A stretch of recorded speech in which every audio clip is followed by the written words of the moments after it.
So Israel says the operations are to prevent weapons from reaching the Hezbollah. Can taking care of its national security be justified here?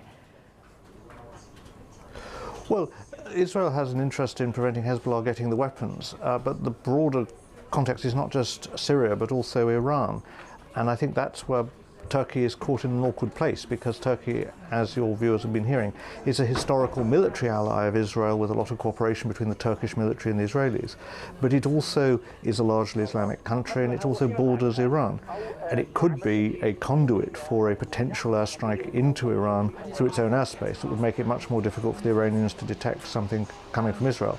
And as I say, the Israelis worry that missiles sent from Iran to Hezbollah via Syria could be used as a revenge attack if they were to launch the much discussed preemptive strike to try and knock out Iranian nuclear facilities, whether by themselves or with the help of the Americans.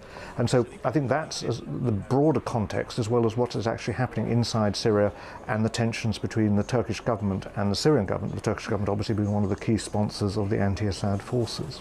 Yes, and if Turkey's involvement is confirmed, how will such an alliance affect the course of the conflict?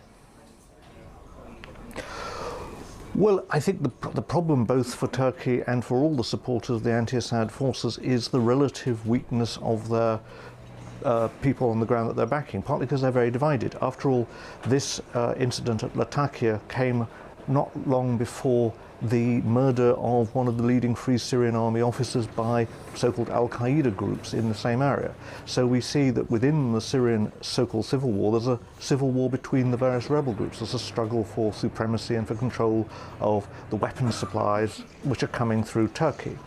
And this, of course, is very worrying for many people in Turkey.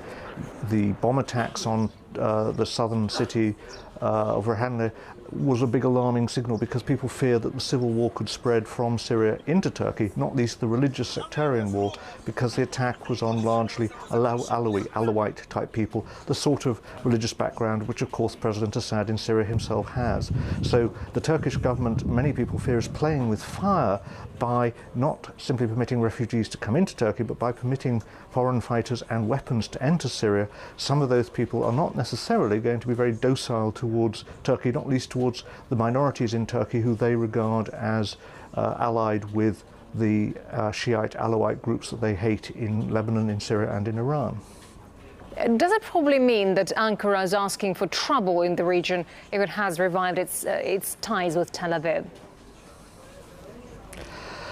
It is very awkward, because whatever the truth of this is, and I think the rule of thumb in all international relations is not to be certain of anything until it's been officially denied, the problem is that Israel may find it quite useful for Turkey to be thought to be an active ally in its air power operations against Syria and potentially against Iran, so that even if the Israelis have plans perhaps to strike at Iran from a completely different direction, the risk is that the Turks and Turkey's territory will be held responsible, and Turkey could be drawn into a conflict. And this is, I think, a deeply destabilizing inside Turkey, because, if you like, the legacy of Ataturk was that Turkey should not become involved in foreign wars. That had been a disaster for the Ottoman Empire. The modern Turkish state was born 90 years ago out of escaping from playing a big power role. It wanted to be a country that had peace around it as well as peace at home.